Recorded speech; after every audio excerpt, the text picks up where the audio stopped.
Hello and welcome to One Decision in Brief. I'm Kate McCann here with Sir Richard Dearlove. And this past week, well, there's been a lot of news on the go. We saw China and the US meet for a successful tariff negotiation. What does it mean, though, in practice? And where do they go here with a 90-day pause? We'll also be talking about the latest in those Russia-Ukraine talks. It seems like President Trump has forced the Ukrainians around the table for face-to-face talks. But the big question is, will President Putin actually turn up?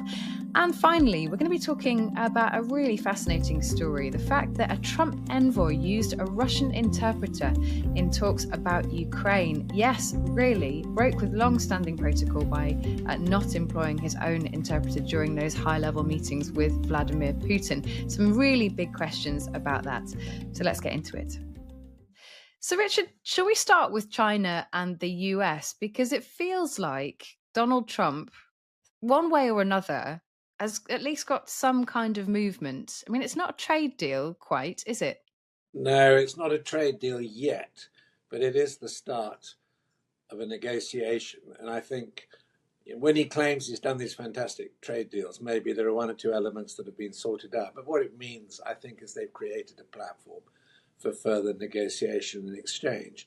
Look, I'm not particularly surprised that the Chinese have come to the table so quickly, because I think in China, when you start closing down factories or when you start filling warehouses with goods and there's an interruption to the process of economic exchange, then the social consequences can be felt very, very quickly.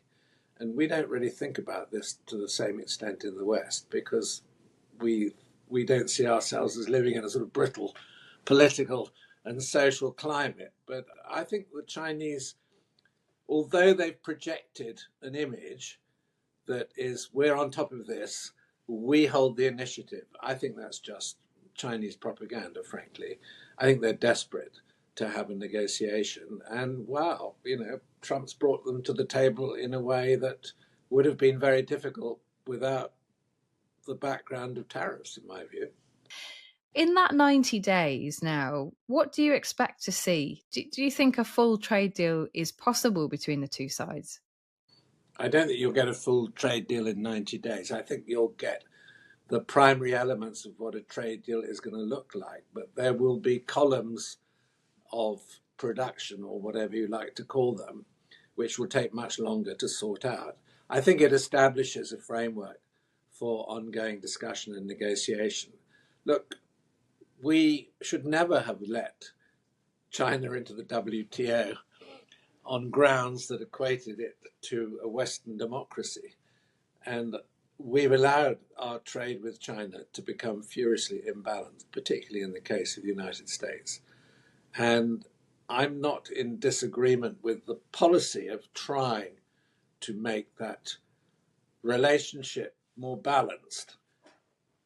Trump's methodology is pretty brutal and pretty offensive politically, and ramps up tension and has all sorts of domestic consequences on the stock market and all the other things that we know about. But I wonder if the Chinese would have come to the table that quickly if Trump hadn't been quite so brutal.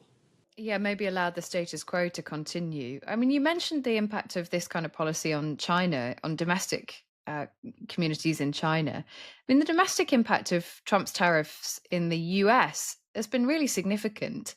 What do you think was the driver for him pushing for this deal with China? Do you think it was the impact of Musk and others around him who really are worried about their sort of manufacturing base in China? Or was it that sort of domestic impact of inflation and policies that affect the communities that vote for Trump? Well, I think the reverberations through the financial markets, make Trump sit up and take notice. So there is an incentive. But what I'm saying is that there's a huge difference between the dislocation economically in the States and the ability of society to bounce along with that. And okay, it's a big discussion in the media, it's on TV every day, there are local consequences which are tough, but society in the States is not going to fall apart because of tariffs on Chinese trade. the other side of that coin in China is much, much, much more serious, because social stability in China is tied up with the rate of Chinese growth and economic performance. And the Chinese leadership are neurotic about social cohesion and loss of control. So I think all I'm saying is that in an autocracy as rigid as China, the Chinese have real problems when they look at this from the perspective of Beijing. I mean, China is a huge country. Keeping control of it from Beijing is a massive challenge and a task, which is the focus of a lot of Communist Party activity. So there isn't an equivalence because of the dislocation between these social and political systems. But on the other hand, there are huge economic pressures on Trump. There's a lot of showmanship around this, isn't there? You have to agree not on the Chinese side, but on the Trump side. So, I mean, do you think that President Trump has landed on something here? Because you talk about the fact that there is a risk in China of domestic unrest, essentially, that Trump is maybe exploiting, or that China is having to bow to that pressure. Are we looking at something similar in Russia with what President Trump is doing to force President Putin to come to the table? Is there an element of the same thing there? I don't think there's the same element in Russia, because I don't think Russia has that type of social volatility. I don't think you can make a comparison. The Chinese leadership have always been really super sensitive about social dislocation. I wouldn't say that the Russians share that sensitivity in the same sort of way. So what's going on then with Trump and Putin? Because I thought they were best mates. They were going to strike this advantageous trade deal between the two of them, and it was all going to be good. And it seems like that has fallen away a bit over the last couple of weeks. I think it's definitely fallen away, because I think that Putin has made Trump realize that, okay, he wants a deal on Ukraine, but only absolutely on his own terms. And I've certainly said on the podcast before that there's no evidence yet that Putin's made a single concession in his Ukrainian policy. Whereas we all know that Zelensky's not got much choice. So Zelensky says, yes, I'll go to Istanbul for ceasefire negotiations. The key thing now is whether Putin will turn up in Istanbul face to face with Zelensky. I mean, my feeling is he's not going to do that. And I think Trump, in a way, is running out of patience. I think there's clear evidence that people like Rubio may be much further down the track in terms of running out of patience. Ukraine has stopped Russia's westward progress. And despite the fact they're making little advances, really the Ukrainians are holding the line. I mean, the irony is they've done it for the rest of Europe. And if you look at it in a much bigger context, this is symptomatic of Russia's decline, really. And Putin likes to say he holds all the cards. Not really. He's running out of cards. He doesn't hold many. I mean, the last few cards he holds are the threat of nuclear war. Is he really going to go to nuclear war with NATO? I don't think so. I was speaking to somebody earlier this week who was saying, look, Europe and America thinks, and Donald Trump even more so than most, thinks in time chunks of an hour, 2 hours. I mean, Trump is posting on Truth Social every 5 minutes. It's a different thing altogether. It's all over the place. But leaders like Xi in China and Putin in Russia, they don't think in terms of minutes or hours. They think in decades. And so, while this, for President Putin, this is just one stage of a much bigger, much longer term plan. The question is, what happens next? What happens in 5 years' time? What happens in 10 years' time? And that will be one of the questions, I suspect, that those in Europe, particularly those close to the Russian border, will be asking themselves. Yeah, this is all about the long-term security of Europe, particularly Central Europe, with huge sensitivity in Poland, Finland, Baltic republics, as to how this is going to play out. But actually, my own feeling is that despite our concern and worries about Trump's unpredictability, NATO is actually in a pretty good place, because the Ukrainians have illustrated in 3 years of war that the Russian military is not what we originally thought it was. The Russians have made a real hash of this. They were meant to be running Ukraine within 6 weeks of their original invasion 3 weeks ago. I mean, the 3 weeks after they invaded, 3 years ago, it's actually pretty catastrophic for them. And if you look at the whole perspective of, let's say, take it from the Cold War.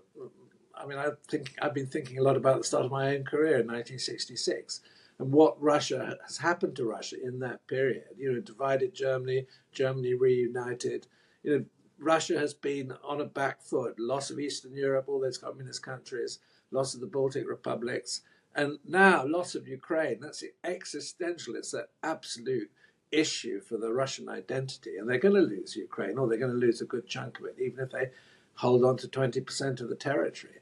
And I've been opposed to the idea of Ukraine joining NATO, but I think we're reaching almost a point of inevitability where eventually we're going to have to, as it were, face up to it and probably let Ukraine into NATO as well. What's changed your mind?